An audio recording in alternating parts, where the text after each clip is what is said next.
Welcome to the Bearded Synergy Podcast. My name is Greg. He should have ate his vegetables. Gavin, and I'm joined by my co-host, Joe. Where is all the soup? Nelson. That'll work. That'll be fine. I should have. I ate all the soup. There's a soup place in Elmwood Park that's really good. Well, Joe, what are we talking about today? I wanna talk about some BS on the podcast. Can we get a mic check? So give it up for your co-host Joe and Greg as they lay it down like a penis on your leg and talk about that nerd shit it's urgent. Don't be late because the content is food-fed food on your plate. It's synergy, entertainment history that conquers these topics like plaque getting beat by Listerine. I wanna talk about some BS. Well, Greg, we're gonna be talking about 2019's WWE Clash of Champions. Wow, I gotta tell you, it was a show to forget. It'll go down in history as The greatest last 5 seconds of a pay-per-view and nothing in front of it. yeah, I mean, it was a lot of it was okay, but none of it really stood out. It was and like a lot watching of the Crown Jewel. decisions. You know what I'm saying? It was like watching one of those pay-per-view house shows. I wouldn't go that far, but Well, Crown I mean, Jewel is bottom. For I don't me. understand what they're doing. I mean, number one, Easily. you have AJ Styles on the pre-show. You have That two was the of your best tag step. belts just looking like they're not even championship. You know what I'm saying? It's confusing Yeah. on what they're doing for me. It wasn't The that New it Day wasn't, it wasn't and that Revival bad. was pretty It good was for just me. it didn't feel like it was booked like a pay-per-view. There weren't a lot of consequences to a lot of it. Well, all right. Well, I guess we should do some catching up. Joe, how have you been? I'm all right. I'm all right. I'm all right. It's not bad. My car got towed the other day. That was different. Like accident towed, or you been a bad boy kind of towed? Like I was walking to my car before work at my home and it wasn't there. I was like, okay, that's special. All right, that's fair. Let's do this. That's awful. I've had my car towed before, and that stinks. Did the tow yard you go to have one of those interrogation room mirrors? Kinda. I was driving out. It's a long story, but to cut it short, my fiance quit her job at the time, and she left her purse at work. So we had to go back there the next morning, and it was right after this gigantic snowstorm in January. This is a few years ago.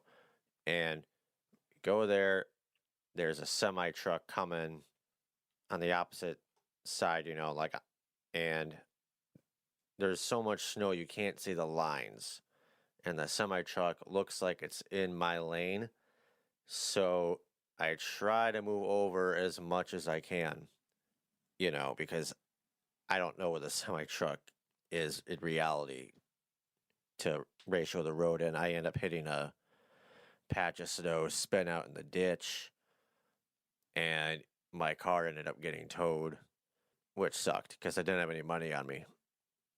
I told my grandparents because they're always around, and my grandma got mad and went down to the tow person and made him lower his price and all that.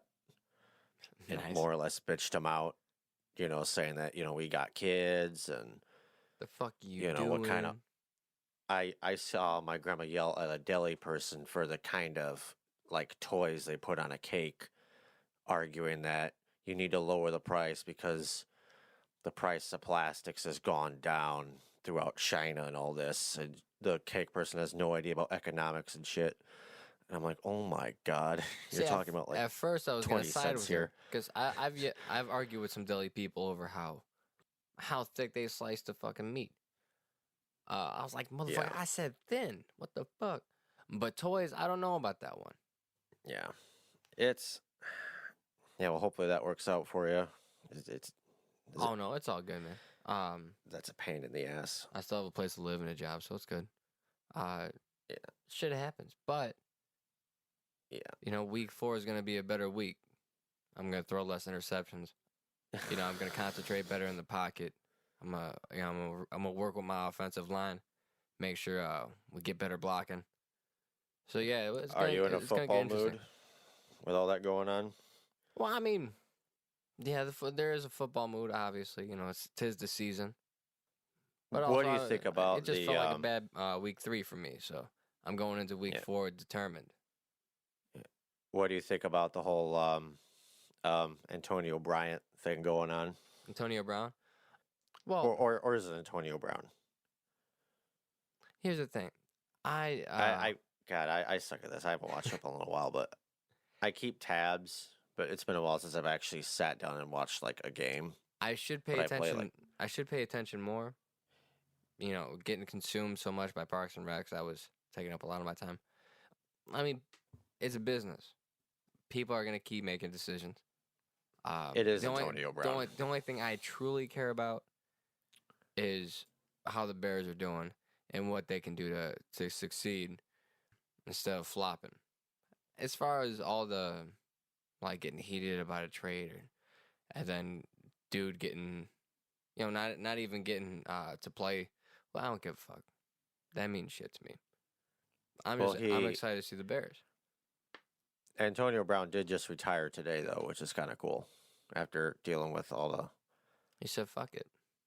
All that stuff with the Raiders, and he got released, and he got hired by the Patriots, and then there was all the rape allegations, and then he got released. I remember when I heard that he was going to the Patriots. People were furious. I was just giggling.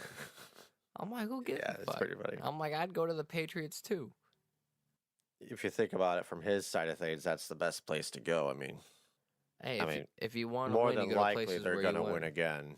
It's them or probably, well, maybe the Chiefs. I don't know, but that ain't the point of this. Any of it's going to matter when the XFL comes in. You know what I'm saying? With their 8 glorious teams. They're going to blow everyone out of the water. I can't remember a lot of things. I'm guessing you went to Area 51 then and you got probed and now you can't remember anything? No, I was not one of those 75 people. Only 75 people showed up, Greg. At least that's what I read. Yeah. It was 80 or something. It is pretty damn low. That is proof that Americans just talk out their ass nowadays. They'll just say anything. Then I'm going to go do this. This shit was crazy. Yeah, it was more or less like an alien con. Everyone just dressed up. The kid who created it was just on the news wearing a Slayer hat. And the big story out of the area was that someone hit a cow with their car. That was like the biggest thing that happened, like police-wise, I guess. So that's it. Yeah, then again, cows, aliens. Destroy all. They humans. go together like peanut butter and ass play. So it's peanut butter and ass play. Yeah, something about that. Like lamb and tuna fish. I thought I didn't expect more, but I think it's even more funny that only 75 people went. Lack of conviction, people. Come on, you hipsters. It seems like every few years, in different kinds of social groups, there's always this big call to do something wild. Like I remember when that Carrie Underwood song came out, "Jesus Take the Wheel," and all these religious people got all upset about people doubting the existence of God, and they went, all right, well, on this day and at this time, we're all just gonna let go of the wheel, and we're gonna prove beyond a shadow of a doubt. I remember this. How ridiculous! I remember seeing the group, but I don't remember there being an aftermath about it. Let's see. Jesus. Well, how do you report take that? The wheel challenge? Is that what? Jesus, take the wheel challenge. Everything's got to be a challenge. This ice bucket shit has gone too far. Most immediate one I see is man crashes after Jesus tells him to let go of the wheel. Okay. Okay. That's 2018. I think that was a little after that. He's a little schizophrenic, but that's okay. I'm not seeing any other posts about it. So I don't think it ever happened. I let Jesus take the wheel many of occasions. Every time I fell asleep behind it, and Yeah. Okay, yeah, Jason Bourne. he's a homie. How many times did Jason Bourne fall asleep behind the wheel? It's like once or twice. Yeah. It Well, happened during I the first shattered that movie. record. I remember living in Madison, and I was waiting to pick up my roommate. He was at his girlfriend's house, and I ended up driving, and then I woke up at a Walgreens parking lot. I mean, it was pretty late, so I probably just parked What and then drugs fell were you on asleep. before this? None. I'm more or less straight edge, but without the idealism and without bragging about it, just because I don't care. So you don't go as far as CM Punk? Yeah, You're not gonna I'm beat not up like Jeff Hardy on TV for it? straight edge, motherfucker. I'm more just like, I'm fine. I mean, if people want to do drugs, that's fine. I'm just, it just doesn't appeal to me. My mom did it. My dad did it. It's something I've been around, and I'm good. I'm fine. That's good. All right, we should probably talk about. Do you want to talk about the pre-show? Yeah, we might as well. For starters, one thing that bugs me, and one thing I think they should bring back, are like unique pay-per-view sets. Like the old Backlash saying had all those big fucking things going. Judgment Day had a unique set. Right now, the only one that has a unique set is WrestleMania. Yeah, I've thought about that many times. Yeah, And otherwise it's more or just less when like I'm the playing standard wrestling show, games. just different colors. Yeah, I That's think one thing they they took that away when they maybe before the pyro, but yeah, there was definitely a stiff transition into the lack of setting. Yeah, I don't know. They've had hints of pyro here and there, but it's very rare. Like with Goldberg coming out or Brock Lesnar. Yeah, but like they save it for pay-per-views. Like they would start Sunday Night Heat off with pyro, man. Yeah. God, what was the other one? Velocity or whatever. Yeah, Velocity. God, I remember The that. SmackDown one. It was all green yeah. and it had the fast car intro. Green and black. Good Yeah. stuff. Billy Kidman. Those Kidman. are one of the venues I would select on the games because it was slick. Yeah. Well, all right. Well, let's start off with the first match, a triple threat match for the WWE Cruiserweight Championship. Of course, it's on the pre-show. It's Drew Gulak versus Humberto Carrillo and Lance Dorado. Yeah, we'll go with Lance Dorado.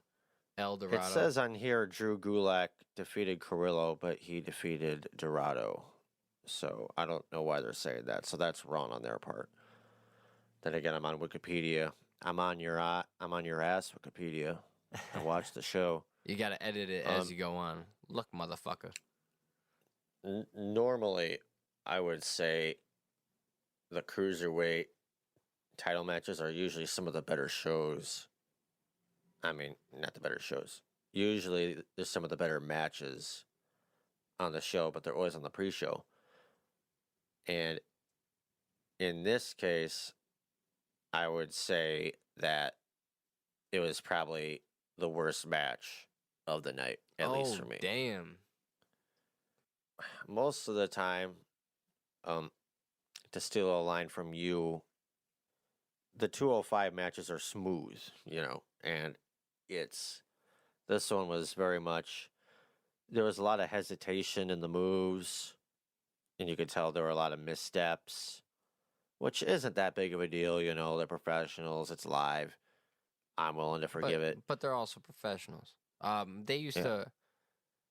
There was a time where people would actually sit and try to gel with their opponents so they can make it as smooth as possible. I mean, I can assume you want to have to do that with somebody you're extremely comfortable with, but yeah, yeah. Every time it's more evident nowadays when somebody fucks up. It really shows.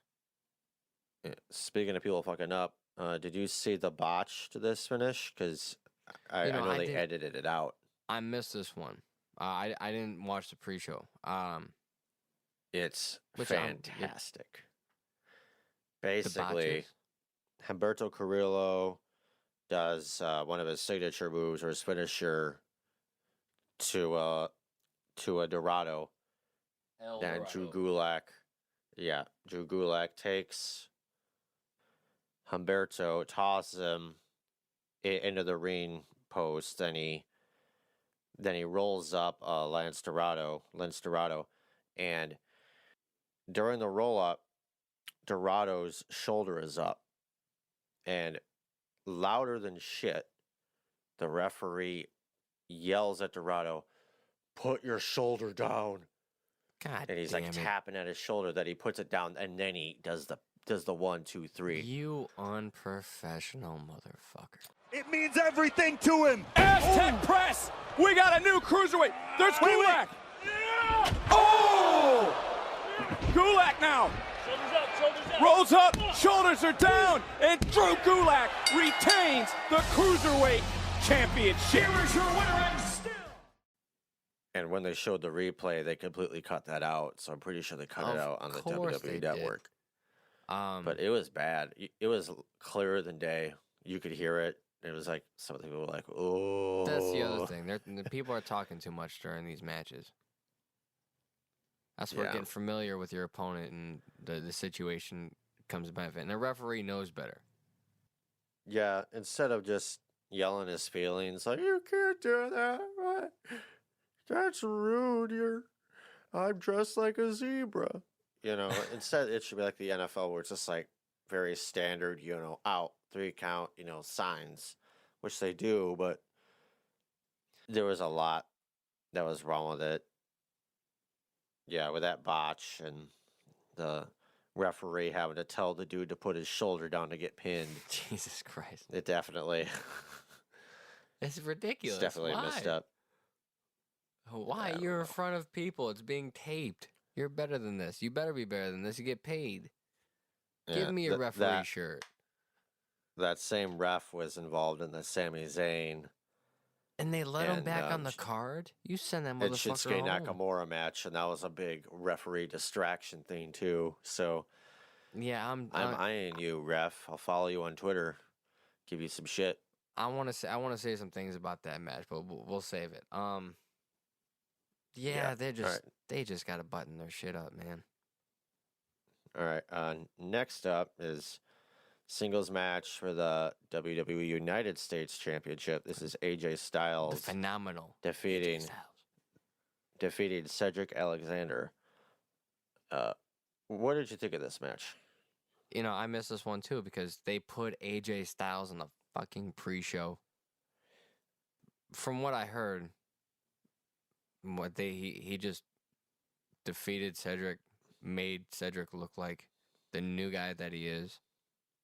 And then the club comes out, the OC comes out, and everybody just beats him up for a while. Is that how it went down?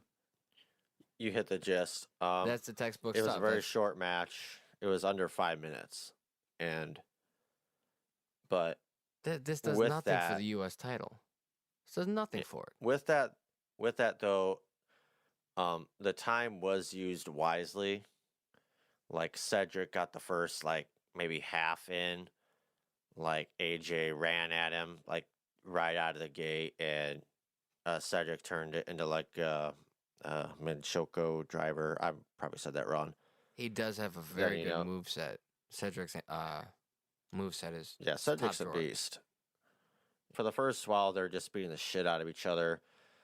And then AJ, elbows the back of his head, takes him out, does a Styles Clash on the outside. Phenomenal forearm. For the time they had, it got pretty nasty. There was a lot of AJ was aiming for the back of his neck kind of thing, just dropping him on the ring, side of the ring or the ring post, things like that. But yeah, then AJ beat him and called down the OC, beat the shit out of him. I'm fine with AJ winning it, but You know why I love AJ so much? when he goes face to heel, like when he's a heel, he actually works like a heel. Like a lot of people, they just change their promos up, but their in-ring style is reminiscent of what they've been doing, what their character has developed for the audience. This motherfucker, he's just aggressive. When he's a heel, he's just tenacious, and it shows through his work. And he would never do this as a face, unless the feud was really heated. But he's really good at switching between the two. God damn it! Yeah, I hope they treat Cedric better. These people, why are they calling up to? I'm just bitching this whole podcast about WWE. My bad. I don't. This is one of those I want to shows. see more. It's- I just these people deserve it, not the ref who's fucking up. Don't give him any more time. Yeah. But like these wrestlers, just make them look good. It's not hard. There was a time where everybody looked good from the bottom to the top of the card. Everybody looked like they had a reason to be there. Yeah, it's Make me have to watch. it's where I'm a little conflicted because there are so many people that deserve so much more, and yet part of it is also there's too much pay-per-views and things like that. It's completely oversaturated. But then you also So- have the network. You can organize that You know, better. So they have too much talent, That and yeah. yet they're for the talent that they have, a lot of the people just aren't over the way they should be. I mean, just the last few weeks they've been having Stone Cold come out for Skype interviews or whatever the fuck, having beers or one, and he is so still. He gets the largest ovation by a fucking country mile. He's wildly more popular, and He's it's Stone Cold. painfully obvious. And you got Stone Cold,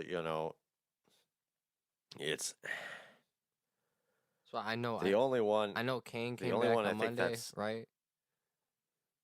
Mm-hmm. So I mean, yeah, they're not investing fully into their talent.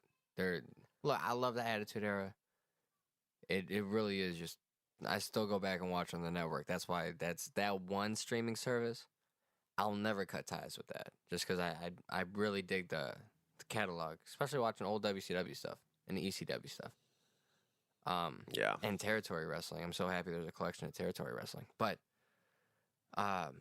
you have all these wrestlers. You have them all. There's so many of them. Anybody that you've wanted, besides Omega, you've collected in your little, your toy chest. Use these motherfuckers. Yeah, it's You keep going back. Stop going backwards. when you think about it. I mean, Stone Cold hardly lost at all, but his matches were always really competitive. Because he And they were showed conviction to the aggressive. storyline. And yeah, and he's got charisma just up the ass. So it's a lot of it is booking. Say, for example, when Shinsuke Nakamura won the Royal Rumble and he faced off with AJ Styles at WrestleMania, you got a legitimate dream match. And then you have Shinsuke smack AJ in the balls. And then for the next, It becomes a feud about Two- ball smacking. yeah, it's like he's obsessed with his balls. He keeps finding, and after a while, it's like, does AJ not know that? Does AJ not follow patterns? Why isn't he protecting his balls? Yeah, and it became a thing. You're not bringing and a cup at this point? Shinsuke lost so much damn momentum because he turned heel, yet he got nothing out of it. He started wearing a onesie, changed his music, sure, but only until recently was he really utilized because he had that weird feud with Rusev that turned into a tag team. Yeah, which Which I is mean, you odder don't than shit. capitalize on Rusev Day. That was When I went to I a went to a Christmas Raw maybe like 2 years ago, and the Rusev Day chants they were going on the entire, before the show even started, there was a good 10, 15 minutes of Rusev Day chants. Like, no exaggeration, this shit was crazy. I remember watching, was it WrestleMania in New Orleans on TV, and the Rusev Day chants were fucking, like, they were earth-shattering. It was huge, and it's like, how are you not pushing this guy more? I mean, Rusev's great, and that, that's another example. They have a guy that got over naturally, and then they take away Aiden English, they make his wife get involved.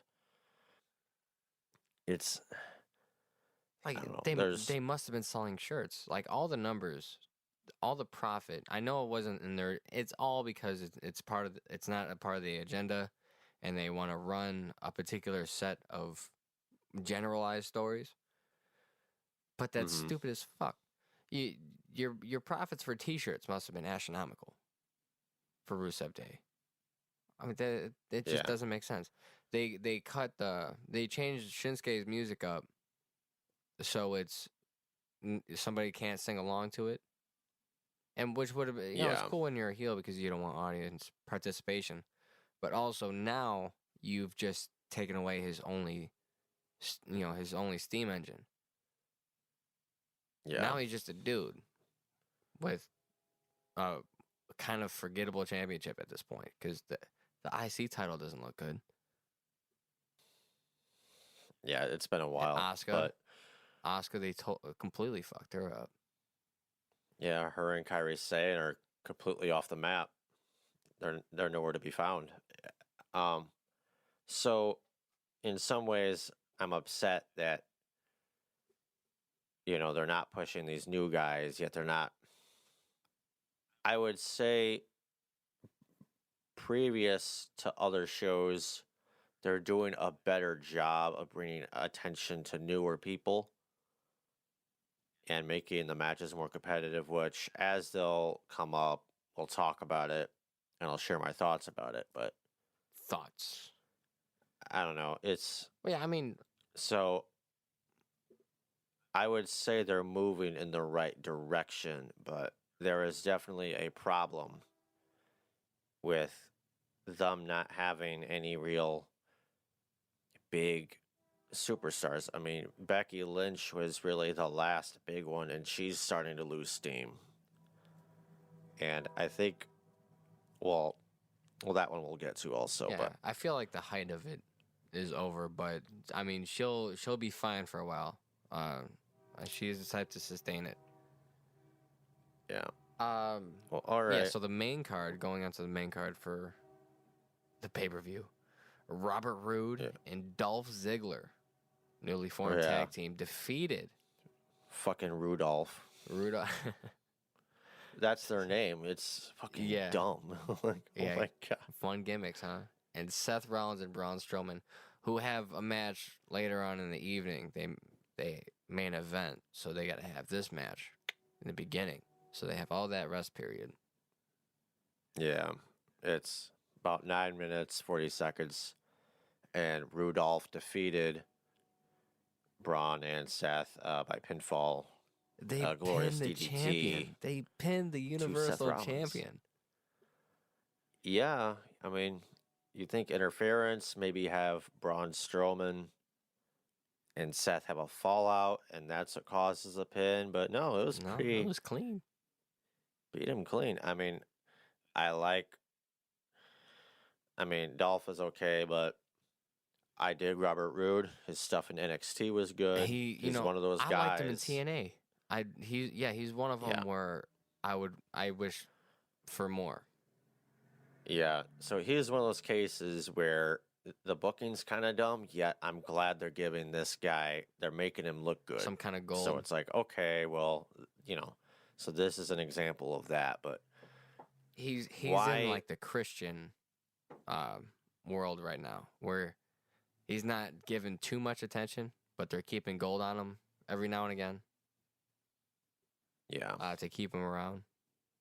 But, Christian should have had a WWE title too. I'm on. You I'm can on that side. definitely tell they don't know what to do with Rob Roode. There was that thing where he had that mustache gimmick. Yeah, I could have done Which- without that.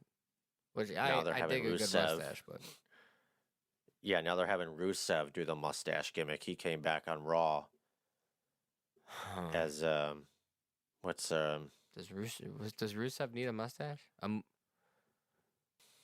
shit. Who's that lady that's pregnant with and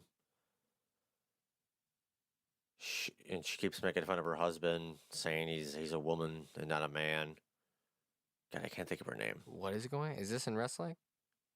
Yeah, it's a weekly thing. She won the 24/7 title for a bit. She's pregnant. Oh, and, Maria Kanellis. Yes. Yeah. She came out and said Rusev was the father of her child. Get the And fuck Rusev out comes here. out. Rusev came out with this little thin mustache and just Why? gave the camel clutch to her husband. No. What about Lana? He has a wife. I don't know. Where was she? This Nowhere. doesn't make sense. She never came out. Yeah. None of this makes It's sense. like Jesus Christ. If you're gonna go that But- angle, you should have might as well have Lana go over to Aiden English in the story, because that way it would have made it look like Rusev, lost his fuse a little bit and just said, "Fuck, I'm gonna fuck somebody," and then at least that would that make sense. whole- But none of this makes sense. But you don't even need that on Yeah, the whole- TV. You can have Snitsky Yeah. come out and and push her. Why? Man, they really don't know what to do with Rusev. All right, Yeah. well, But yeah, sorry, Rusev. they Day. tried the mustache thing with Robert Roode and all that, and then they had him with Chad Gable for a bit. Yeah, which- which I like that. I was surprised when I saw Dolph Ziggler, because I thought they could have been a really good tag team. Which that's another sign of improvement. Chad Gable being in the finals for the King of the Ring with Baron Corbin. And he lost to So- Baron, didn't he? Yes, Baron won. Terrible. Which I don't mind. Baron's fine.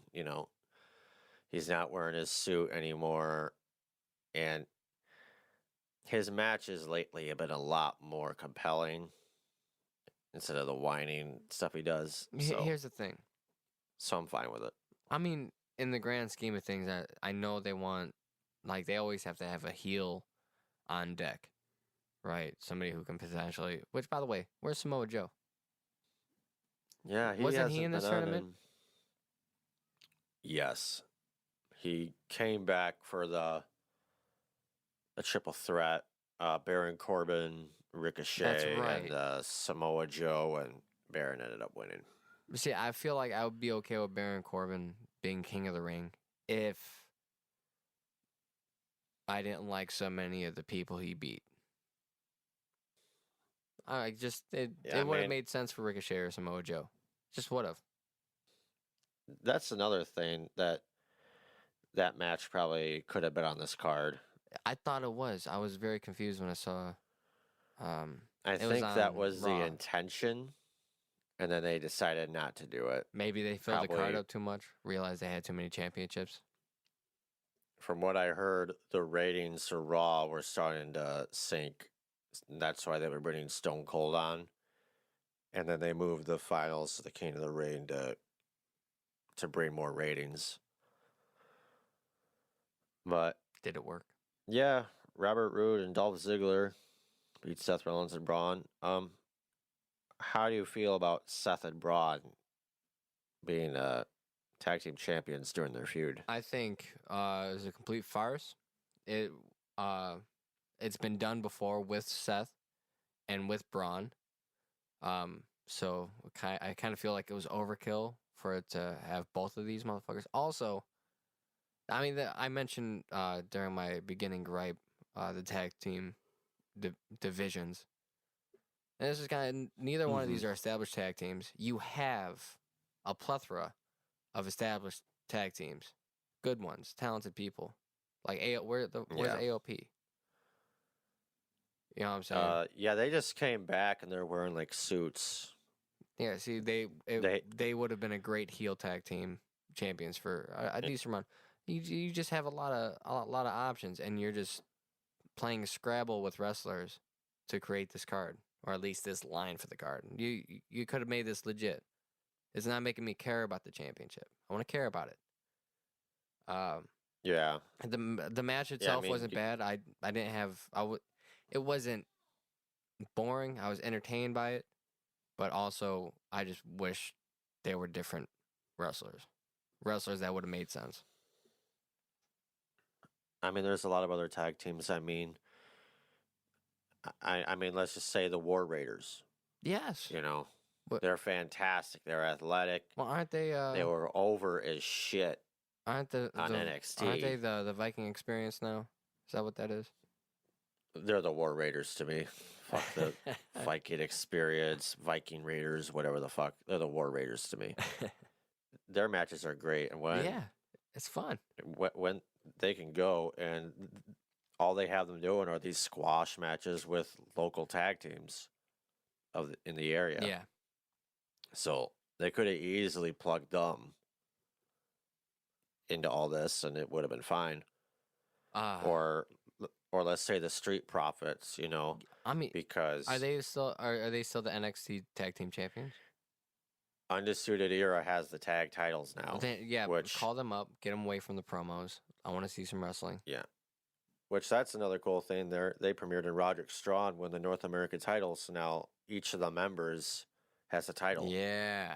Fuck yeah. Which we were talking about that. I was so fucking happy. Which, by the way, that's how you have a faction. That's the evolution shit. Yeah. A few of our predictions have kind of started to turn out. Nice. Which is kind of interesting. Who did Seth and Braun beat for the titles in the first place? Which I think that kind of goes to show how like unattentive they are to their championship belts. Oh God, yeah. They took them from Anderson and Gallows. That's right. The OC had which was oh my goodness, which is a perfect time for them to have it. Why? Stable and everything. You had them on a legitimate tag team. That's a very good point. I forgot about that.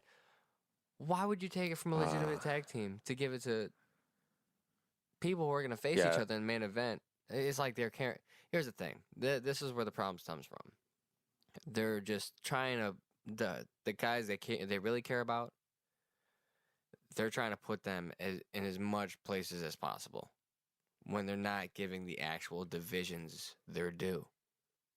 Like if they just focus on the tag titles it works sometimes, but it's got to be a really intense storyline. This Braun Seth Rollins thing, it wasn't even going on that long. And it was an awkward thing where Braun just stares at his title like a dude looking down some chick's fucking cleavage at like a Hooters or something, just like, I want that. It's just, then they shake each other's hands like, I respect you, Braun. Wait, I respect you, Seth. Which is robotic. They don't have to do that. Just say, God. Hey, you're a cool cat, but I'm taking that belt. You know what I'm saying? Like, yeah. I would say a similar situation to this, where two people respect each other, was that recent one with Ember Moon and Bailey, where they respected each other, and they're like, yeah, I'll give you a title shot. I like you. And then Ember Moon fucking starts attacking her, to get some heat on it. Like, yeah, fuck you. I'll beat the shit out of you. I don't give a shit. yeah, it's all about the title. Yeah. That one, it felt like they underplayed that one. Braun's whole thing is that he's this monster and he just wreaks havoc, and then he sees Seth and he's like, "Oh, shake your hand," and it's God, it really neutered it for me. Yeah, this guy has thrown people. Like he pushed what was the ambulance? Roman Reigns in it, some shit like that. Like this guy has almost murdered people on Monday Night Raw, and now he's like, "Hey, man, I want that belt, but I'm gonna be really nice about it. I'll even be your tag team partner." Yeah, maybe it's his writing. Like, I remember when they were doing some program, I think it might have been a gauntlet match or something, and The Miz announced that he had a child on the way. And the next promo after The Miz was Braun Strowman. And he's like all intense, like, "Miz, congratulations on your child, but you're all gonna get these hands or something like that. It's like, just shut up. Like in reality, Braun Strowman seems like a really big fucking sweetheart because That motherfucker had a Tinder profile. yeah, He's was an a big interview. old bear. You see Instagram photos and stuff with him just hanging out with Alexa Bliss and big old smiles on his face and sitting next to Brock Lesnar at a dinner just having fun. There was an interview with the Big Show, and the Big Show was talking about how he was talking to Braun Strowman and how there was a match between Braun and Sami Zayn, and Sami Zayn got the clothesline Braun, and Braun fell over, like knocked him over. And Sami Zayn did Big this? Show said He's a small dude. And he's a small little Canadian man. yeah, and Big Show, I guess, started yelling at Braun Strowman saying, "You never let someone do that. You never fall down." No, You know, when Braun's like, "Well, it's not a big deal, you know. It is. That's your whole image. It's not a big deal, you know, I still killed him, you know. It's fine if he knocks me over." It's like, it's not fine. You're supposed to be a monster among men. Yeah, literally. Yeah, So that's your fucking moniker, man. he does have Braun does have a history of being, you know, a bit soft on the inside. I mean, obviously he could crush me and trick my insides and shit and start talking like a Borderlands character, like, "I'll play hopscotch with your insides" or something. But I mean, he's not the first, emotional big man. Andre was a sweetie. Fucking Mark Henry has to be the nicest human being just around. Yeah. But even which is fine. Even then he came in and did the what gimmick was it? Where he got cornrows and just started beating everybody up. Oh, it was weird. His I'm gonna go after the world title. Yeah, his World's Strongest Slam days, like where he really started hurting people. He knew. He turned it up. That's what you got to do. You got to turn it up. Just be a big man. We know who you are off camera, obviously, because that's the environment we are in today. You're on camera. Just be a fucking monster. If they were gonna, with them taking the titles off the OC the way they did, Boo. I would rather. I don't know. God, there's so many just frustrations with the way that turned out. Well, I mean, there was no way I would have been happy with Seth and Braun winning. So, I mean, this was obviously the right call, but everything getting to this was the path to it. Well, all right, we should move on to singles match for the SmackDown Women's Championship. Bayley defeating Charlotte Flair. Bayley entering as champion, leaving as champion, and this was a quick one. And the only thing faster in this match was Bayley's exit from it. She ran. She got that win, and she ran. What do you think about Bayley's heel turn? Then she show up on the heel turn was Raw, and then attacking somebody on Banks' behalf, right? Banks and Becky Lynch were having a moment, and Bayley came down, took the chair from Sasha, and then looked at the chair and started beating on Becky with it. Yeah. They've eased off the pedal a bit since then, where Bayley's still like, I'm still me, but I'm supporting my friend. But they don't have her like hugging kids anymore, but she's still waving at them and stuff. So, and she still got those inflatable used cars lot entrance tubes, right? Yeah. That's another one where conviction. The thing about Bray Wyatt is his gimmick is getting over so damn well because every aspect of it, he has nothing but conviction. He's no pun intended. He's all in on this shit. If you're gonna have somebody be a heel, have her be a heel. I think it's the right choice. She's been a face long enough. I thought originally when she moved to SmackDown, they kind of teased a heel scenario and then backed off of it. So I was a little confused by that. I think she can pull it off. I'm excited to see it. When she was being punked by Alexa Bliss, that wasn't convincing for me. I didn't. She's had really good matches. We know what she can do. It doesn't make sense. So yeah, let her be a heel. Just if you're gonna have her be a heel, put that pedal. Yeah, to the this is one of fucking those ground, things man. that. This is one of those things we actually ended up kind of hinting at or predicting, because I was saying how during Money in the Bank, if they were going to turn Bailey heel, they should have turned her on Becky Lynch. And then they ended up doing it only, months later. But And that's the way to do it. She's your top women's wrestler right now. She's one of the top wrestlers in the company, period. Bailey is probably my favorite women's wrestler right now. She's good. I don't know why. She's got good work. Maybe it's how she reminds me of me as a kid or whatever. That's kind of the idea. But her stuff in NXT is good and all that. But she hasn't really been booked to her potential. In those passionate roles that she can do. It's very. I don't know. I don't think she's won them over yet. Like, she's champion and all, that's cool, but I don't think she's truly. She's not at Charlotte status in their eyes.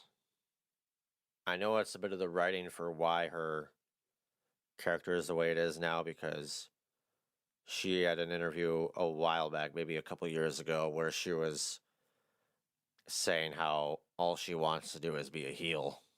Like, she just really wants to just go in full on it and just go wild. Do it.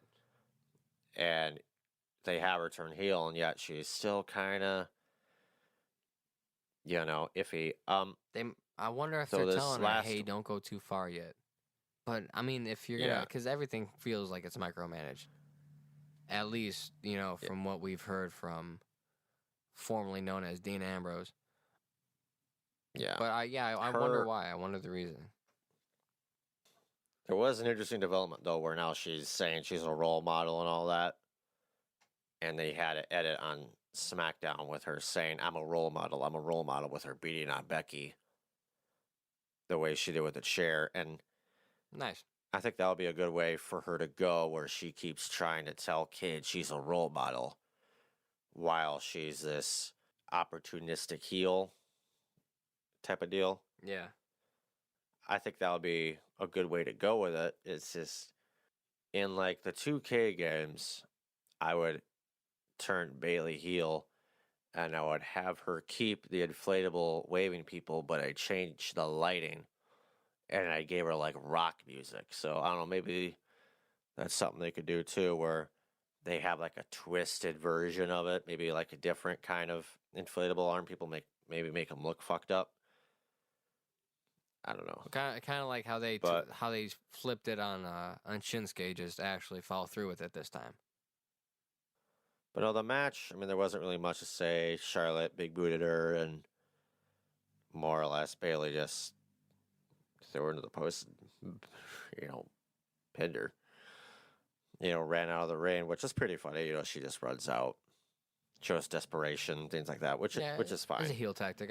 I get it, but why is she afraid?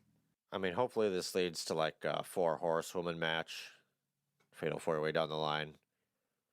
Yeah, Charlotte, Becky, Bailey, and Sasha would be that's one of those fantasy matchups. Or you can make it just to where you promote all of them as the best and want to really prove who's the best and just make it competitive. But yeah, that'd be dope to watch. That'd be a WrestleMania match. It would be. I'd like to see it if they're gonna bring back the Evolution pay-per-view. Crown Royal is coming up. Jewel? Yeah, Crown Jewel's coming up November 1st. Do you like those pay-per-views? Do you feel like you're just watching everything you've already watched? Crown Jewel's garbage. Absolute garbage. Yeah. I don't watch any of them. I don't get it. Greatest Royal Rumble, they're shit. I watch it, but I also think the whole time, why am I watching this? I watched the first one because, and the whole thing with them sawing that dude with the bone saw I kind of wanted to see how they would act live in public with that crowd. But with WrestleMania, I think the matches would be. I would rather see that match in like an Evolution type pay per view where it can get a lot more spotlight and be given the time without it being overshadowed. I dig that. That's fair. So, but yeah, otherwise, yeah, it's definitely a WrestleMania, level match. All right, then we got tag team match for the WWE SmackDown Tag Team Championship. Got the Revival and the New Day, who were champions. Revival left as champions And via submission. this is the tag match I'm not mad at. I'm happy with this one. Not happy, but wildly content. Again, with booking tag teams, the Revival is definitely one of those teams where They should have had a they strap could be for a doing while. they could be doing so much more. Yeah. They have so. I mean, if you go back at their NXT stuff, I mean, they have a 2 out of 3 falls match with a DIY, which is Johnny Gargano and a Ciampa. And that match is fucking stellar. They have so many good matches. Their chemistry is so good, and it's just In an era on of Raw, wrestling they were- where everything's more flashy, like the moves, it's everything. Like you're either landing on your back, landing on your head. There's a submission. yeah. There's really just instances of bumps, and then how flashy you make it. And these guys in this world of flashiness, they're just traditional, and they're traditional in a way where it's believable. You're impressed by it. They're very good with it. It's just Yeah. sound wrestling, and they obviously stand out. These guys, they do really good work. Definitely my top 5 favorite tag teams right now. I mean, with Undisputed Era, Young Bucks, and all that. By the way, I'm a big Usos fan. I get pumped every time I see those guys. Usos are wonderful, yeah, and maybe Luchasaurus and Jungle Boy, though they haven't done that much yet. I'm excited to see what they do with AEW. How do you feel about the Revival kind of making ties with Randy Orton? It's one of those storyline things. You're trying to bleed storylines into other divisions. Like, their Revival's traditional, they're workers. Orton comes from a family of, he's a third generation, that goes without saying. But he's slow, he's methodical, he's not doing too much when he's in the ring. Mm-hmm. So it's stylistically, it works for me. Motivationally, I don't see why Randy Orton would care. But also, he's had a few instances where throughout his career where he's scooped up some underlings.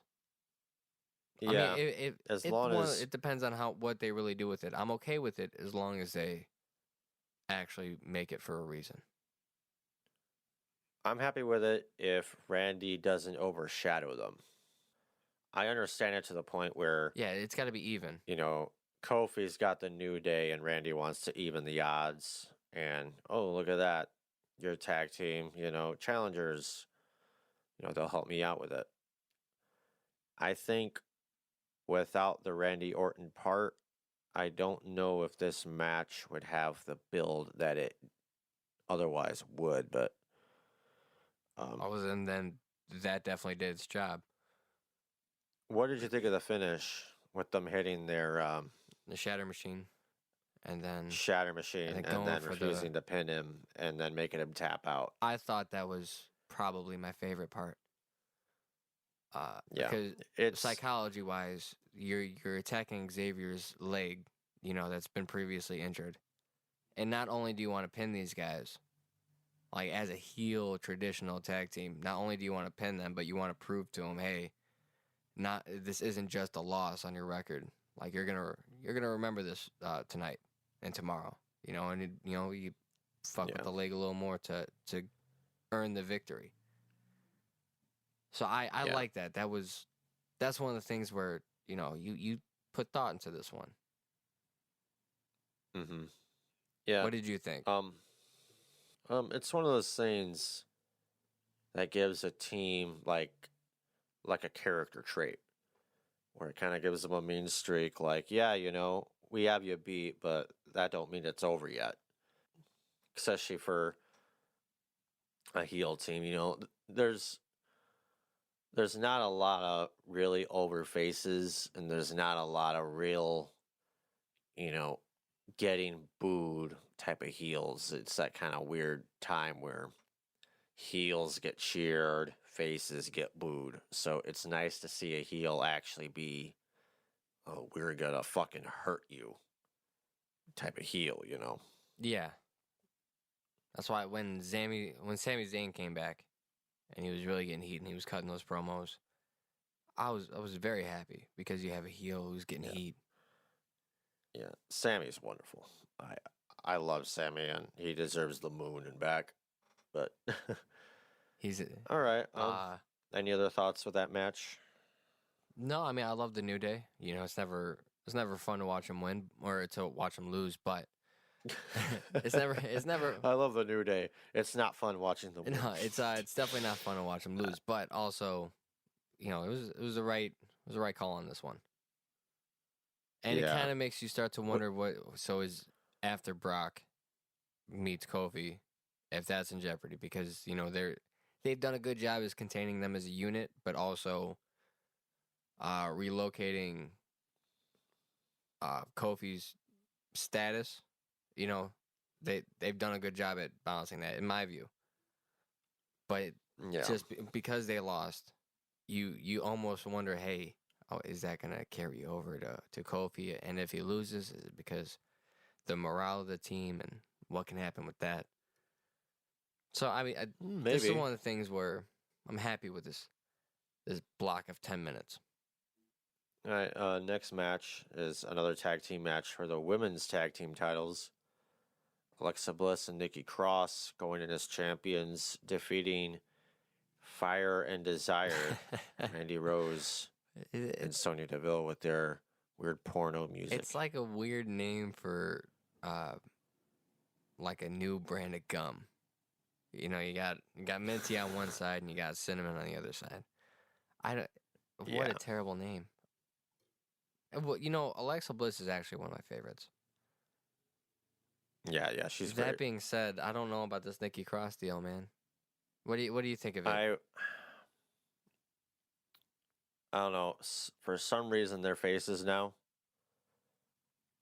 I don't know when that happened, but that's weird to me.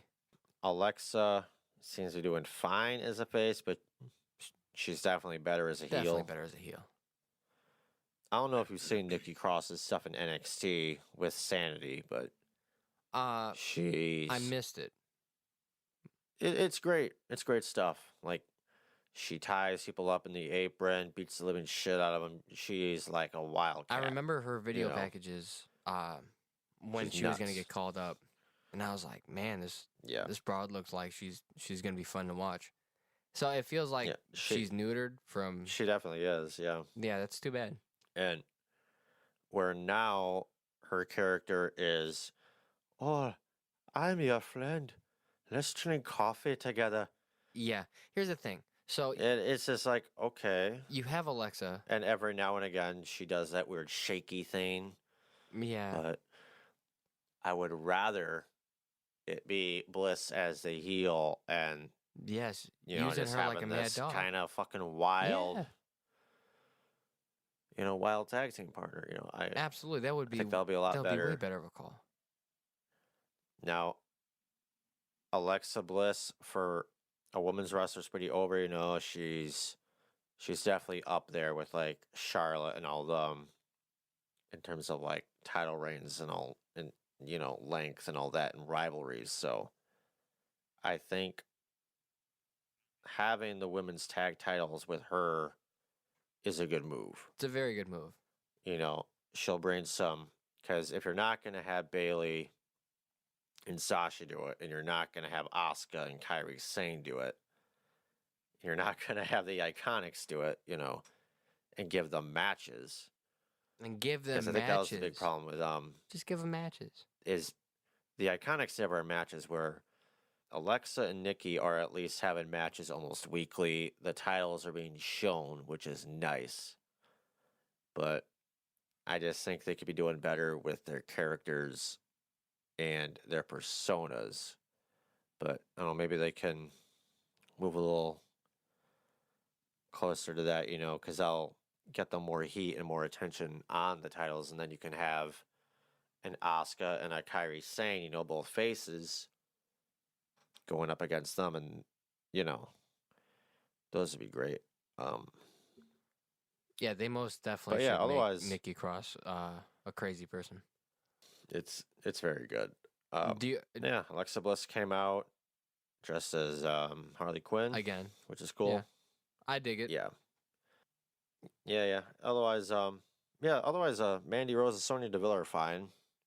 I mean, they're actually During that- actually a tag team, so that's cool. Despite the name. And I think their booking's a little weird too. I don't think they know how to book that because they say that Sonya is queer in reality. And they're trying. They had that thing where they were having Sonya touch Mandy's hair, put it behind her ear I and all saw that, that. and look at her. That's, I mean, And this is when Heyman and Bischoff were just, taking over. So I think they were trying to do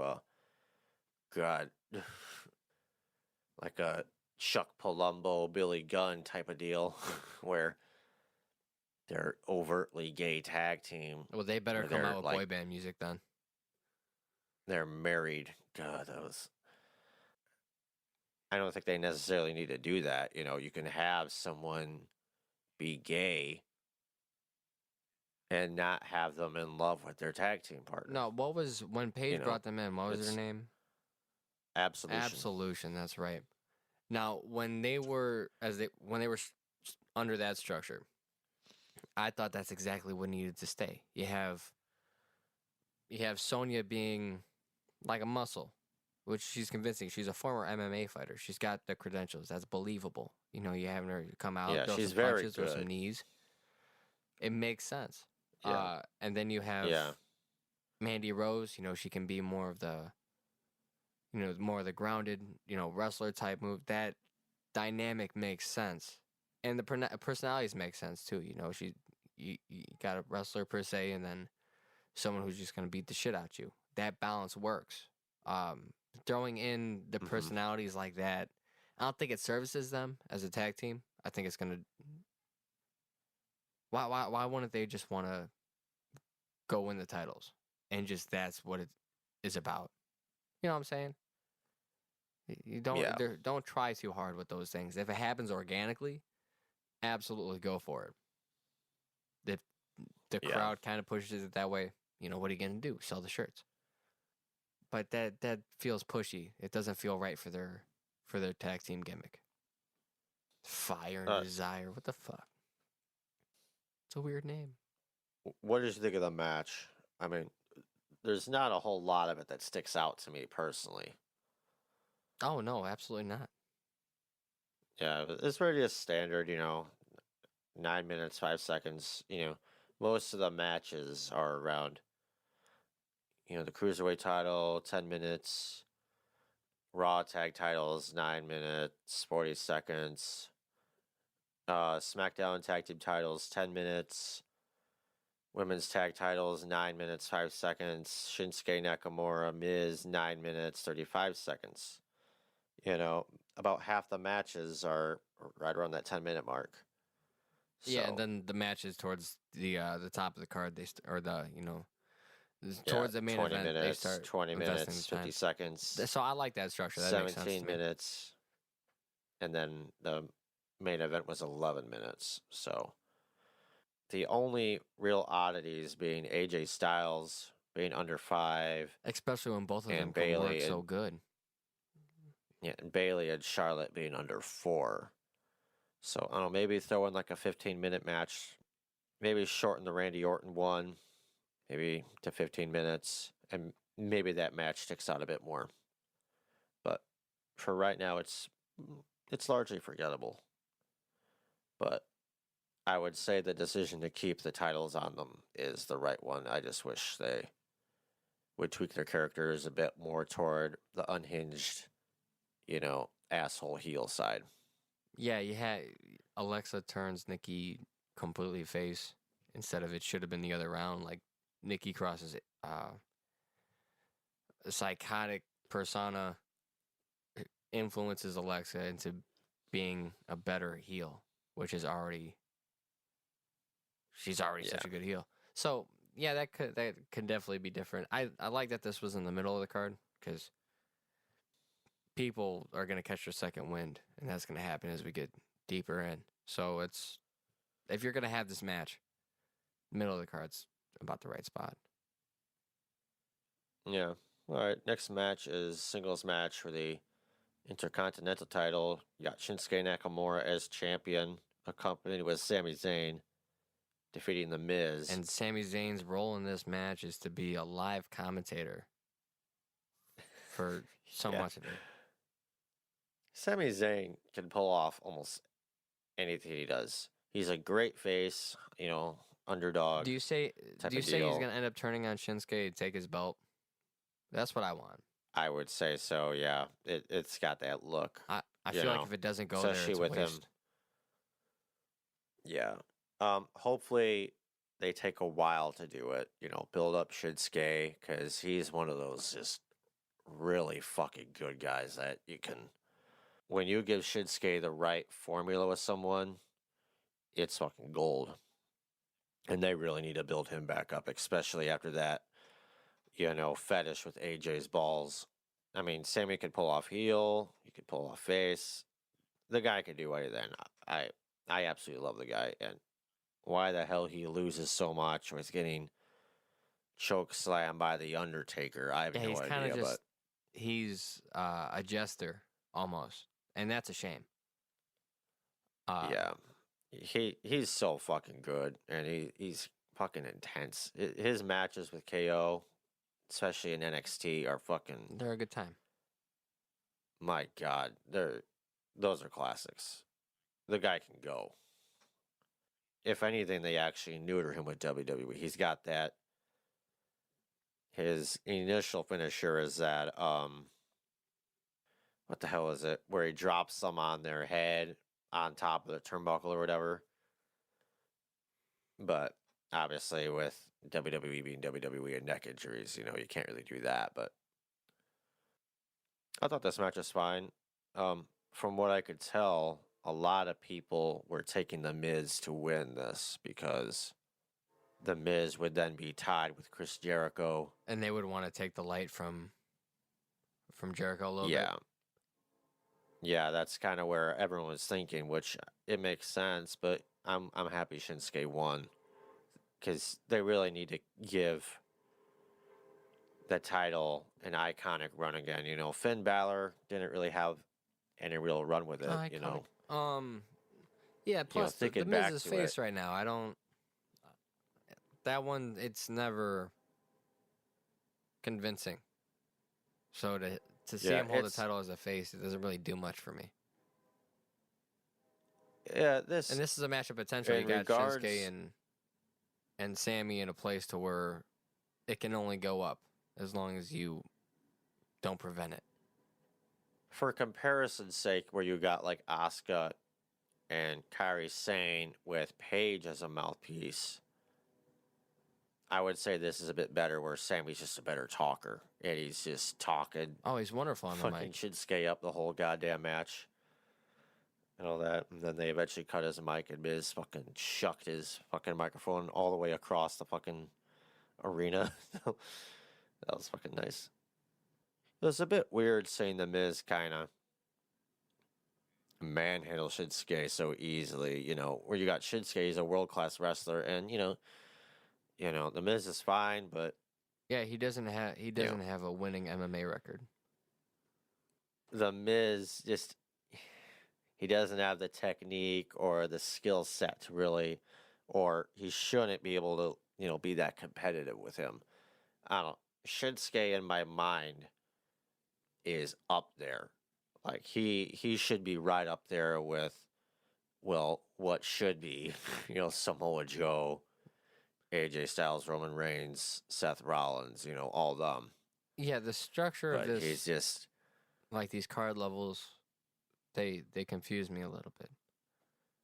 But I mean, that ties in with the grievances of do better with your wrestlers. I think a lot of it is previously, Attitude Era, Vince and JR and all them are bringing these guys in, almost from scratch. They're homegrown. Where now they're getting a lot of these stars that have been around for a while.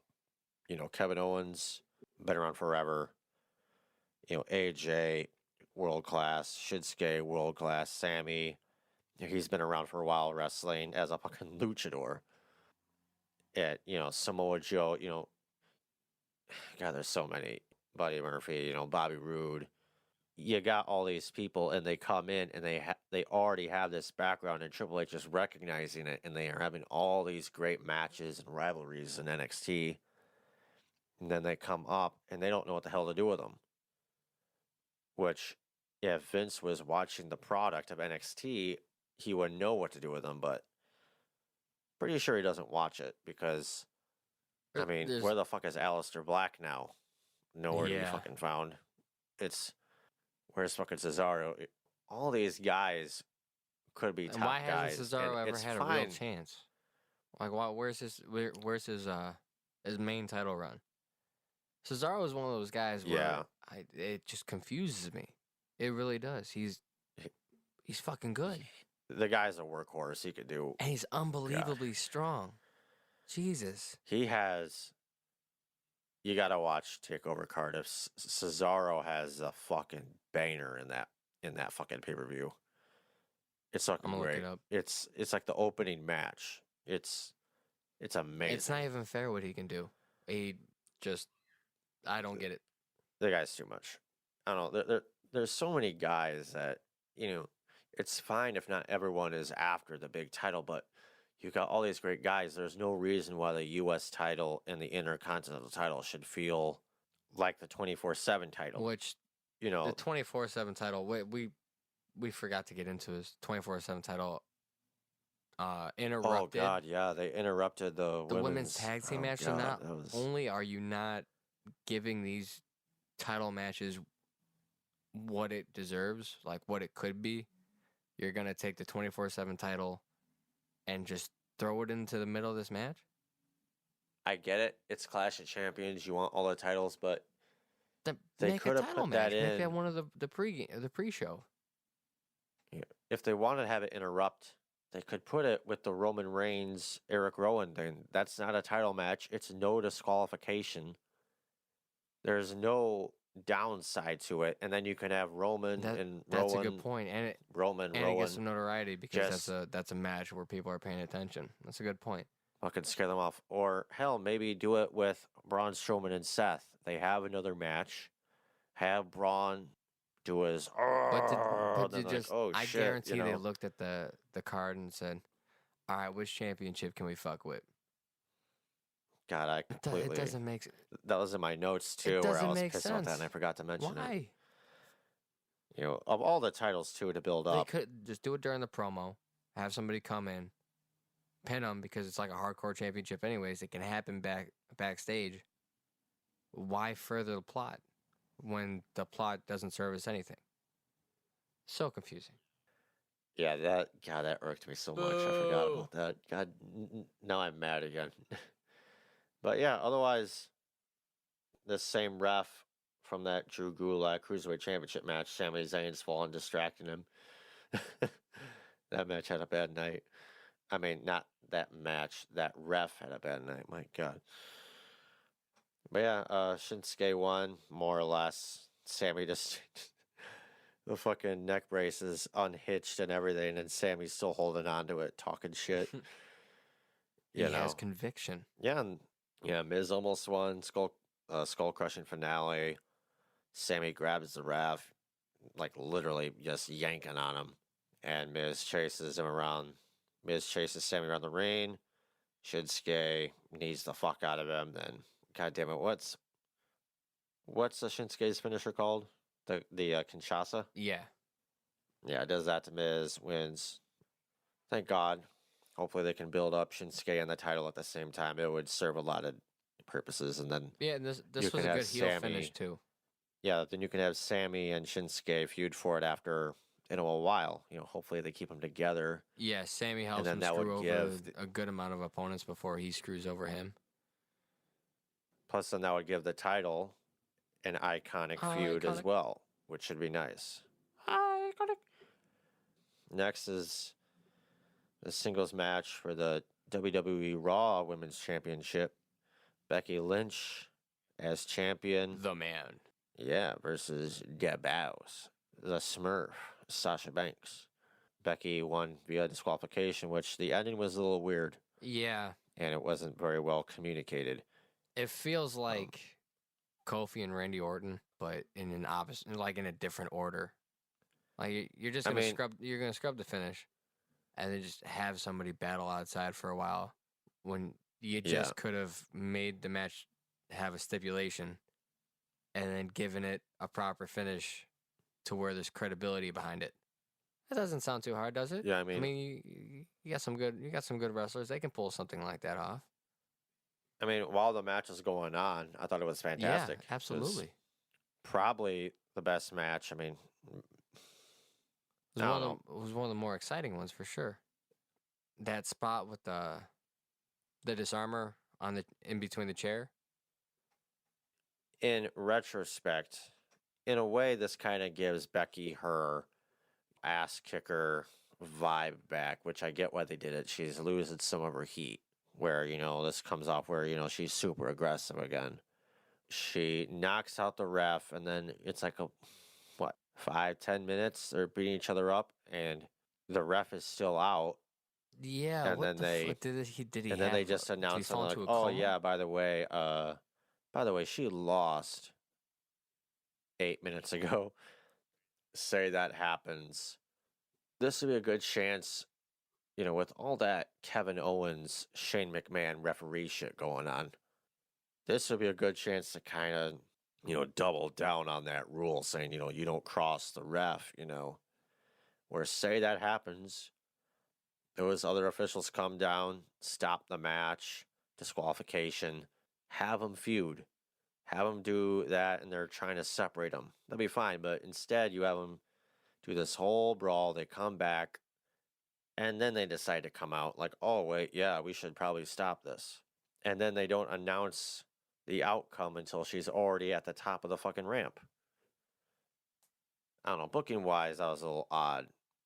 I get it with continuing the storyline. Sasha's really good, as always, especially as a heel. Yeah, She's a much better I'd take heel her than a over a face. heel, or I'd take a heel over the face any day.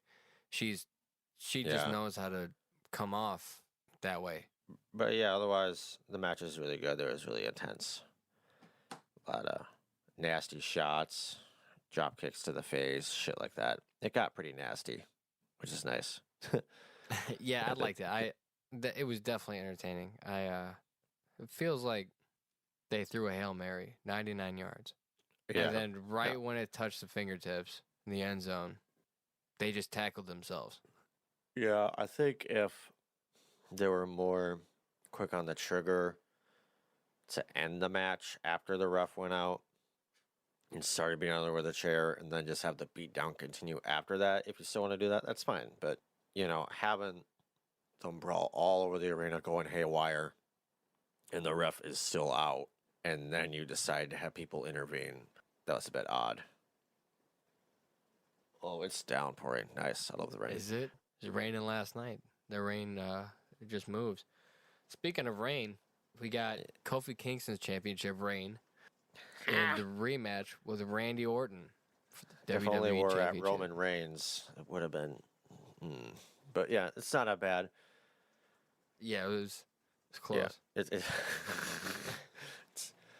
all right. I will give you points for that one. You at least tried with what you were given. From what I've heard, what I've seen, this was a lot of people's least favorite match, which, Well, it's a good thing it was 20 minutes. Yeah. Longest match on the card by 50 seconds. Closest one has been Sasha Banks and Becky Lynch. But yeah, all in all, the match is fine to me. It was exactly what I mind it. expected. I didn't expect anything more. I know in the last wrestling review we did, you mentioned you like Randy's slow, methodical pace.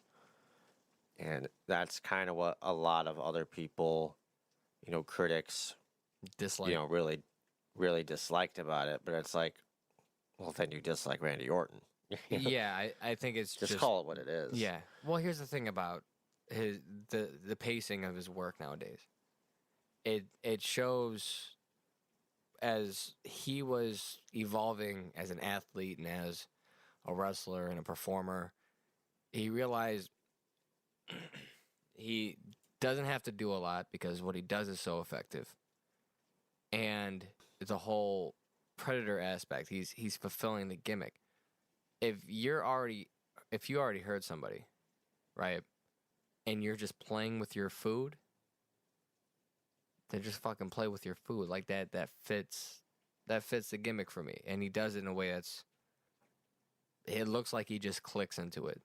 My whole thing, like I've said the word many a times during this podcast already, but the word is conviction. That's what this is. Yeah. That's how we buy it. That's how we forget that it's predetermined, or if it's, just sports entertainment. We believe it's a sport as long as things are paced out like what would make sense. Like if you're already getting paid, right? Yeah. If you're the type of person and not just grab your money and run, and you're the type of person who's just gonna fuck with somebody for a while, that makes sense because it's wrestling. It's supposed to be over the top. Wrestling in a lot of ways is like going to a movie theater, paying your money there, Yeah, of course Endgame is fake and fictional. No one goes into that complaining at the end. Well, Thanos isn't real. That was all predetermined. He's real. He's real in our hearts. But yeah, when people look at wrestling, they get mad because it's live. When in my eyes, that makes it more immersing. Is they're doing all this shit live, weekly, no off season, and there's no stunt doubles. I mean. So it's they're literally putting their bodies on the line. That's not even. Yeah. That's not even overselling it. They're doing it to entertain us. In the same way, live theater would be kind of the same thing. People don't really complain about that. Like, sorry, what's a good one? Romeo and Juliet. Your performance is just taking me out because, I saw that, Starbucks coffee cup, Game of Thronesy. But when you have someone that has a method and a formula to the way they do things, that makes it feel more real. So it's sometimes I think people are a little too overly critical. Yeah, it's not some insane wild with like the NXT matches, yeah, they might be just as long and they might have more, high points to it, but not every match needs to be wildly memorable. It's doable. The match is fine. There were no botches or anything like that. So, all in all, I'm fine with the match. Wasn't anything insane, but that's fine. Kofi winning is good. We'll see how. We didn't need this match by any means. This could have been done at the last pay-per-view. They didn't have to redo it. Yeah, it could have been done that easily. This is where not buttoning up your matches. You just drew it out for what? The feud and the rivalry and the promos have been good. And maybe that's why they wanted to keep it going. Maybe they're just buying time until SmackDown moves to Fox. Maybe. I mean, though they could have easily just given a title shot to someone else. I mean, it's not like they're low on talent. So, Oh, absolutely not. They have too much of it. Gluttony, my friends. Gluttony. Yeah. Speaking of gluttony, it looks like Roman was glutton for punishment when he took on Eric Rowan, especially after we had a surprise appearance from Luke Harper. Yeah, that was great. Wait, I think we talked about him recently too. Like, where the fuck was he? Because he had almost a push, and then just the Bludgeon Brothers, and then obscurity.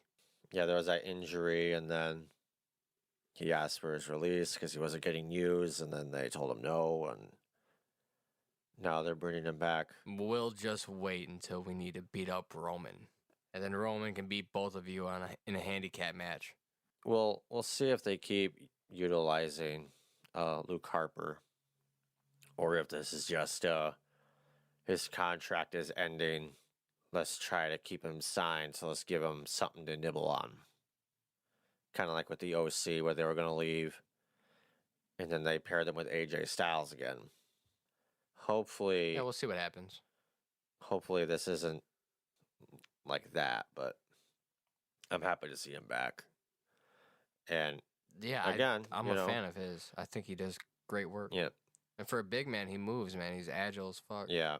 And, when the Bludgeon Brothers are around, as a tag team, they're pretty dominant. So it'll be good to have them back. Just more tag teams, Yeah, Can't one go interesting wrong. tag team, too. I remember when they won the titles, they kind of painted themselves in a corner because you build these motherfuckers up to be a monster, to be monsters. Yeah. And then you give them the belts, and then really just, it was like a different mood of the Iconic thing. They're cutting promos. Other tag teams are wrestling to see who's going to wrestle them. They come out, and this is where it departs from the Iconics, but they would destroy, and then just not have a match for a while, and just, it was weird. All in all, It's like they didn't plan that right. all in all, this match is really good. It's probably my match of the night. And it's not even a title match. Yeah. It's not even a championship match in the Clash Yeah, of no Champions. disqualification. Obviously, Rowan came out. The feud building up to it was odd. They had that fake Rowan, and now they don't even mention that during the playbacks of the feud.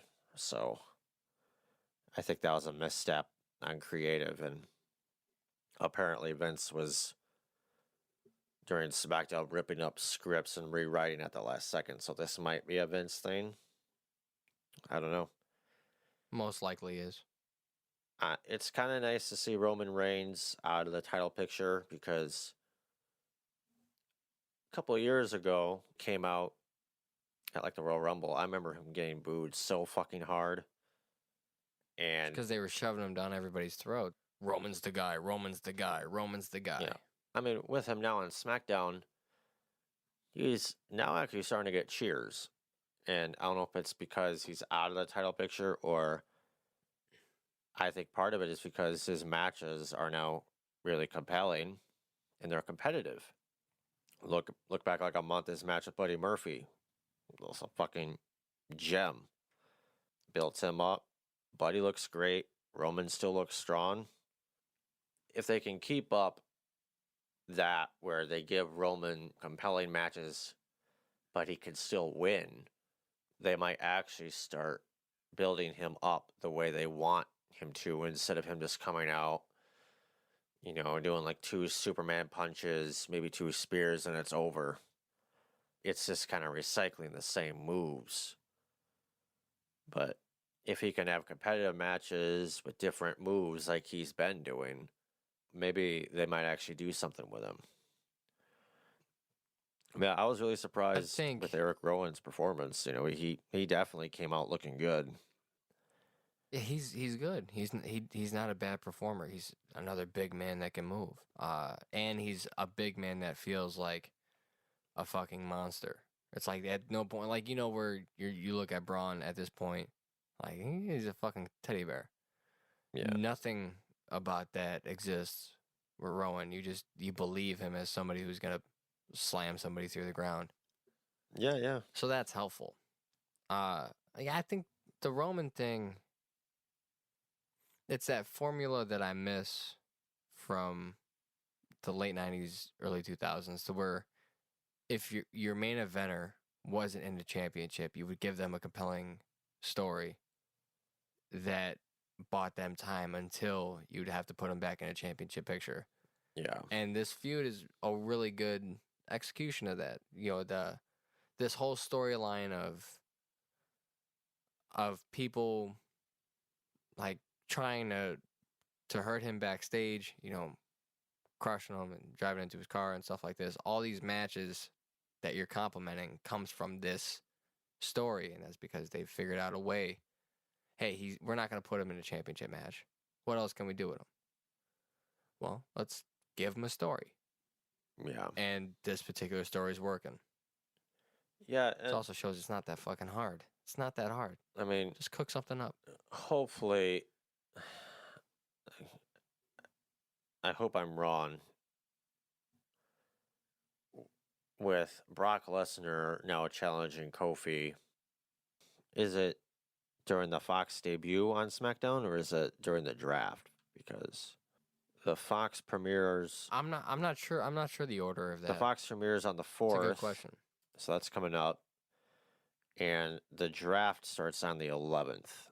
So I forget when Brock Lesnar said he was going to challenge Kofi Kingston, but hopefully Brock doesn't win, which it's Brock Lesnar, so you never know. But I'm hoping with it being Fox, then they don't put Roman in to take the title from Brock Lesnar, because we've seen that so much. Yeah, that would push me away from the product. But I'm afraid that's if Kofi I'm if afraid Kofi that's goes what over we're Brock, gonna get. me too. I'm immediately fearful of that. But if they do give it to Kofi, this would only make him look more of a champion. This would propel him even further. Yeah, maybe Kofi takes a bit of a break, because I mean, God knows he deserves a break. Say he beats Brock Lesnar, but he air fingers, gets injured. He has to drop the title. Takes a well-deserved break. Then maybe Roman could step up, grab the title. Maybe someone like Andrade, Kevin Owens. It's hard to say because they don't have a whole lot of stars lined up to grab it, which they have plenty of people that can do it. I mean, there's Daniel Bryan, which they just haven't pushed anybody to that position yet. What brand is Samoa Joe's on SmackDown? Well, or is he Raw? After the draft, because they keep moving people. It's confusing me. Well, after the draft, we'll find out, because there is going to be a brand split. So, a part of me doesn't want to see a repeat champion until Samoa Joe gets a title. So then maybe Roman goes back on Raw. Who knows how this will turn out? I think they'll keep Roman on SmackDown for Fox.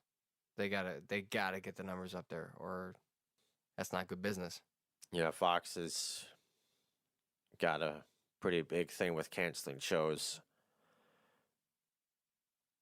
I'm kind of curious to see what they do with Daniel Bryan now after this, because wait a minute, under that Fox deal, does that mean that SmackDown is going to be under the WWE or the Disney umbrella?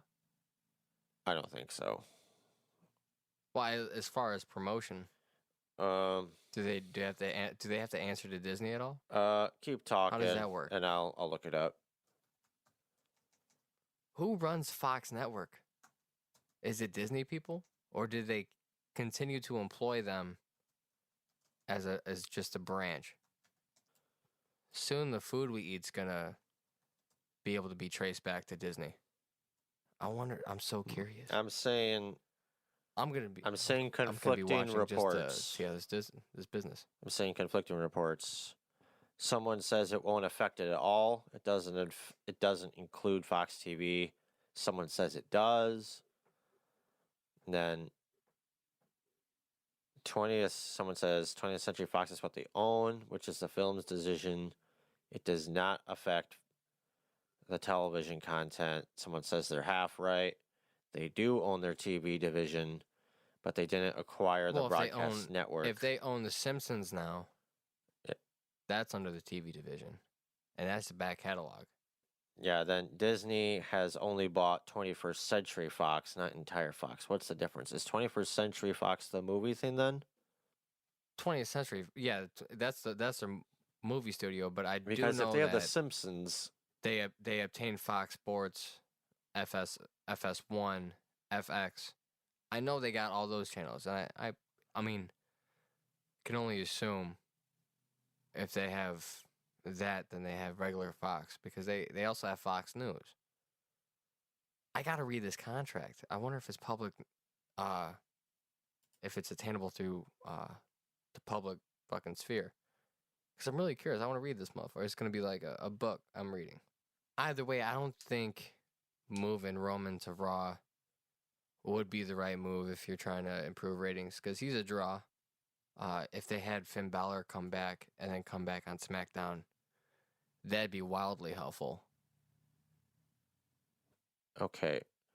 21st Century Fox shareholders agreed to sell most of its key assets. This is Wikipedia, by the way, so my God, do not carve this in stone. This includes 20th Century Fox, 20th Television, FX networks to the Walt Disney Company for $71.3 billion, following the spin-off of certain businesses. The sale did not include Fox Broadcasting Company and television stations or the Fox Sports, Fox News, and Fox Business cable channels, which are maintained under a company tentatively referred to as New Fox. New Fox. Yeah, because ridiculous. That contradicts what I read, so I'm curious. Okay, so because Disney already owns ABC, the acquisition of the Fox network by Disney would be unlawful under the FCC's rules prohibiting a merger between any of the 4 major broadcast networks. Well, it was more or less if which company has input.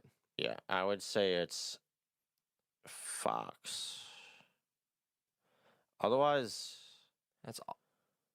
I'm not saying a whole lot. Those are all interesting things. I mean, I wonder how they got the shows then. If they don't have control of the network, how they got the shows? Yeah. How did they acquire Simpsons? Yeah, just have my questions and then immediately edit to your answers, and that way we look really smart. Yeah. The Simpsons is owned by 20th Century Fox, not the Fox TV thing, I guess. No shit. That answers my questions. Okay, to be sure, Walt Disney does now own the Simpsons production company, 20th Century Fox Television. 20th Century Fox produces the Simpsons. Well, then again, I don't know. There's the NFL and Fox. This is a confusing answer. It is. I mean, what they're mainly in charge of is distribution of product, as far as how it's aired. Well, SmackDown. Which means I believe they can, if something goes too far, there can be repercussions from the network. If they don't agree with the imagery, they can influence to a degree, but I mean, the only thing that really changes, like WWE always has final say, with the risk of being kicked off the network, but there's no way they're going to want to get kicked out of Fox. Because I remember reading that Fox wasn't happy with getting Eric Bischoff and they wanted Paul Heyman. Like, they can say, hey, this doesn't make us happy, but they can't make the switch themselves. It's complicated. I guess Disney had some tie-ins with the WWE app. And with that update they did in July, I guess that cut ties with Disney in that way too. So there doesn't seem they're involved somewhere. No one Oh, maybe I can tweet at WWE and maybe they'll answer me. I'm not very.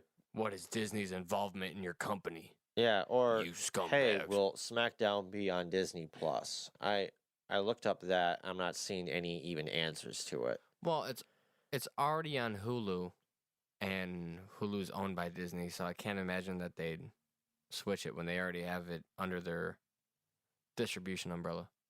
And it would make sense on why ESPN was airing so much WWE stuff Yeah, if there is some connection between the two, because Disney owns ESPN. And why wouldn't they want to promote something? Maybe with next week's episode, I'll look into it a bit.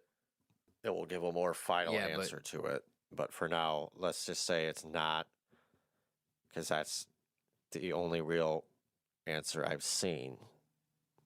And that's the way I've seen both answers, but I'm seeing more towards the negative. Well, all right. Any other thoughts on Roman Reigns and Eric Rowan? I mean that Luke Harper camera shot where he just comes in big boots and was pretty cool. Yeah, no, I dug the match. I thought it was done well. Roman looked good.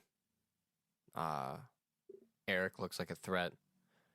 And Luke came back. So these are all good things. And hopefully this is a thing where Roman will probably get some payback, but hopefully it doesn't completely squash what I imagine will be the Bludgeon Brothers. And I don't know, it'll be interesting to see where Daniel Bryan goes from here, if he goes back to being a face or if he stays being a heel.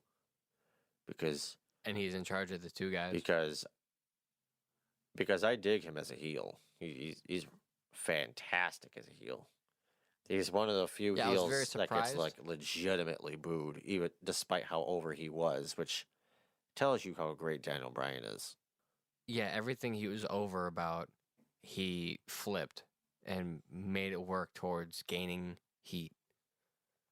I was very surprised. I didn't think he'd do good as a heel, but I'm floored by his performance. Yeah, around WrestleMania, he was like the top convincing. heel, maybe other than Brock Lesnar, but Brock Lesnar's not really putting over promos or anything. He's just a dick.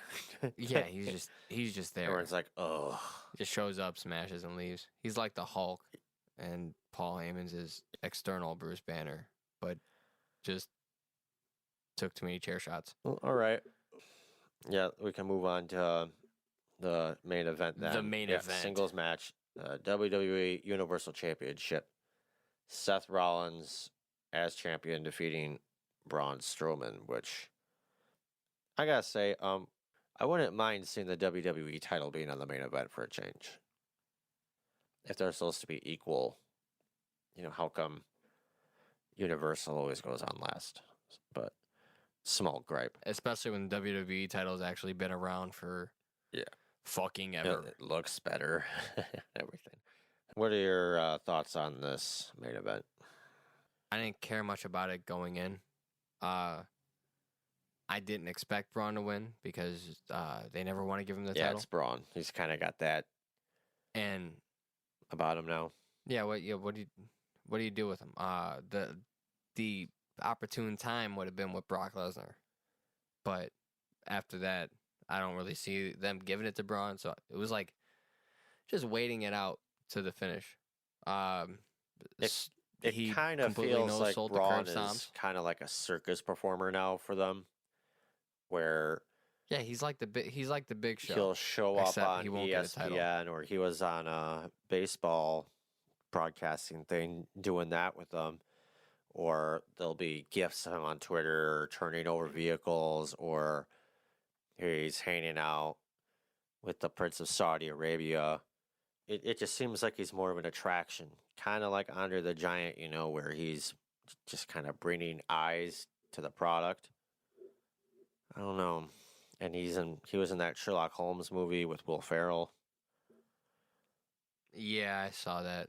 The difference between Andre and Braun is Andre will always be loved.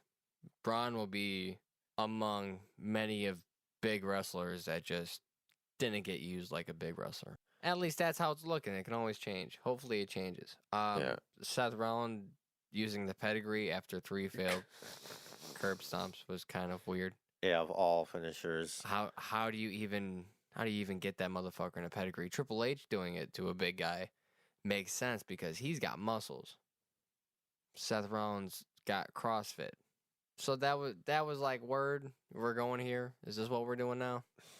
Maybe if they showed Braun struggling a bit more. I mean, I get it. But You know, 3 curb stomps, but he's kicking out of them. So immediately. Yeah. Fucking immediately. He just no-sold your devastating maneuver. I mean, And it's a head. If you curb stomp anybody's face into the ground, no matter their size, it's the head. it's gonna do damage. You know, it's Yeah, it makes no sense that he's no-sold this. It's not like he was dropped on his back or yeah. anything Place like where this. he has muscle. Like if you he know. kicks out of a spear, I believe that. Well, no. Somebody stomping his fucking head into the ground. I mean, my head's just really muscly, man. You know. I Yeah, my ponytail protected me. you know, maybe Braun Strowman does a lot of head. I don't know. He's gonna kill me. Please don't kill me. That's the kicker. Yeah, I mean, I would have definitely taken Yeah. Kofi and Randy as the main event over this. God, that brings a whole new meaning the to, Fiend was- you're gonna get these hands.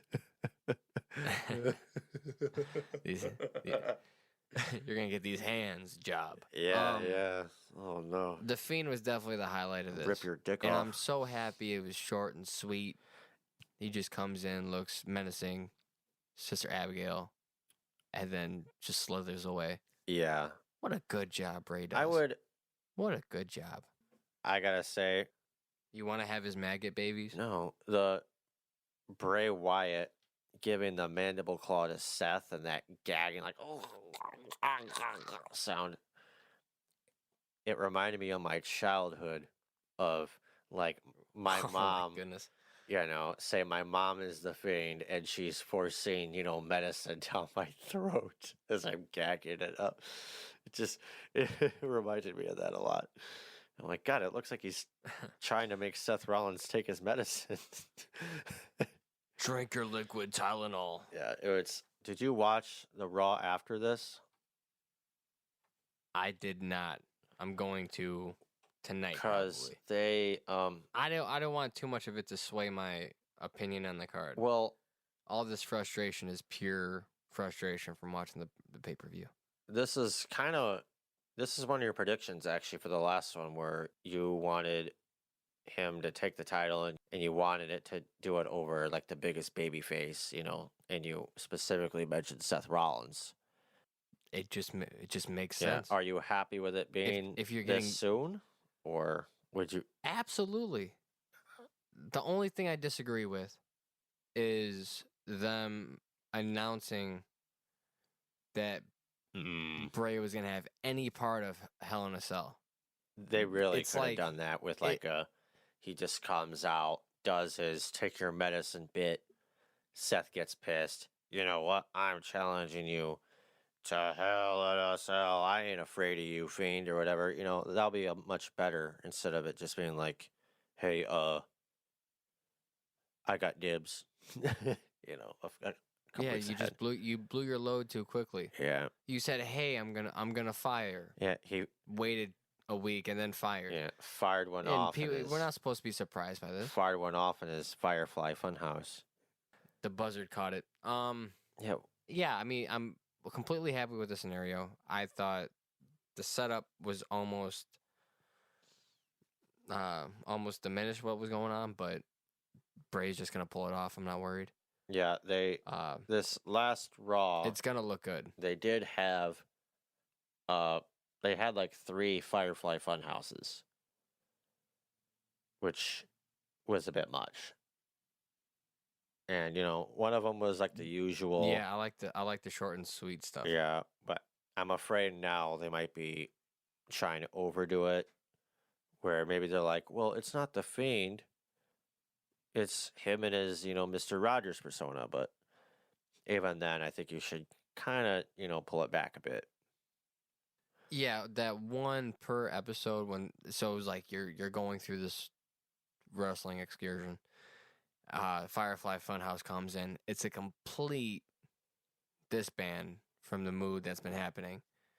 And you're just sucked into this world, and then all of a sudden it's over, and that's why everybody connected to it and remembered it. It was just one obscure moment in a 3-hour show. Yeah. And we remember that. That's why we talk about it. Doing it over too much. Anytime you overdo something, becomes meaningless. I'm not sure how you do it if he's the champion, because obviously you want him on there more than Brock Lesnar. You know, you want the title to be featured, but at the same time, it's a persona that... Well, it's not like he doesn't show up every week. It's a persona that you don't want to spoil. For the most part, he's here. So... Imagine the first Firefly Funhouse is Bray Wyatt as Universal Champion. One thing that'd be cool is if they kind of alter the title depending on his persona, you know? Kind of like, say he comes out as the Fiend and it's, you know, kind of dystopian or whatever. And maybe like a horror-esque version of the title. Like corrupted, what's I gonna guess be fun would is be a better word. Red is actually going to work And with his color scheme. So the color is going to look, or the color of the title is going to look somewhat decent when it's on the Fiend. And maybe during the Firefly Funhouse, you know, it's normal or whatever, or it's well taken care of. Like, oh wow, look at this is nice, you know, da da da da da. And it's like it's I don't know, it's the eagle winged world title, and then when he goes out to the ring, it becomes the hardcore title. Yeah, very much like that. All right, probably any last thoughts of the pay-per-view? As a standalone, it probably isn't as bad as I feel it is. But I think at this point, like WWE events are like fresh watercolor paintings for me. Yeah. I can very easily spot the smears. Mm-hmm. I'm excited for Hell in a Cell, mainly because of the Fiend. I hope they continue on to develop stuff like Sami Zayn and Shinsuke, and they actually do something with Dolph and Rude. They give Cedric a chance. AJ Styles, you know, is actually on the card. Yeah, give the OC something to do. You know, give them a prominent role. Have them stand out. Because that'd be good for the company as a whole. They're lucky they're still in a transition period. For me. I mean, I'm probably more frustrated than most people. But, you know, we'll see what happens. Yeah, I'm not going to care about the product. Yeah, it's a big... I'm still looking forward to the changes. Got a big few weeks coming up. There's the SmackDown moving to Fox on the 4th. The draft starts on the 11th on SmackDown. And it'll continue on Raw on the 14th. Then we got Hell in a Cell October 6th. So that's before the draft. And then next one up is Crown Jewel on November 1st. And then...